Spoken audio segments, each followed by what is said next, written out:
Изге теләкләрен әйтеп, әле тагын эчендә кирәк яраклар калдырып әзер булган маскировка шелтәрен төрәләр. Аннары чираттагысына күчәләр. Менә айдан артык Түбән Бишнең изге күңелле хатын-кызлары хәрбиләр өчен шелтәр үрә.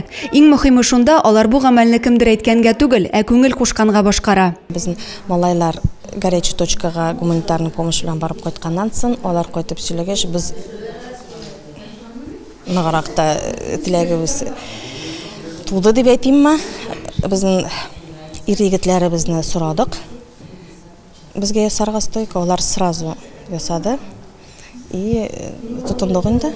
Бердәм көч белән 22 маскировка шелтәре үргәннәр инде. Хәрбиләр сорауы буенча япмаларның 3-6 үлчәмле зурларын да әзерләгәннәр. Аларның кулларына күзе ярмый, берсе кисә, икенчесе үрә, ә бер көндә бер шелтәр үрүләре бары тик хөрмәткә һәм ихтирамга лаек.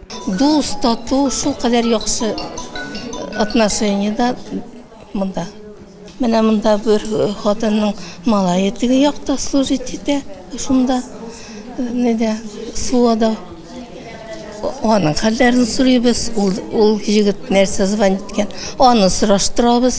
Сугыштагы авылдашларыбызга әзрәк ярдәм булсын дип киләбез инде. Тизрәк сугышны бетерсеннәр дип, алар исән сау кайтсыннар дигән ният белән киләбез шунда. Беренче көннән берле йөрибез.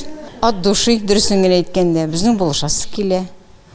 Алар тизрәк әйләнеп кайтсыннар, исән сау булсыннар дип. Илебез язмышына битараф булмаган райондашларның кулдан килгәнчә егетләргә ярдәм итәргә тырышуы зур сөенеч. Маскировка шелтәрләре кемнең дә булса гомерен саклап кала икән, икеләтә куаныч. Адилә Борханова, Юлия Казамарова, Зей хәбәрләре.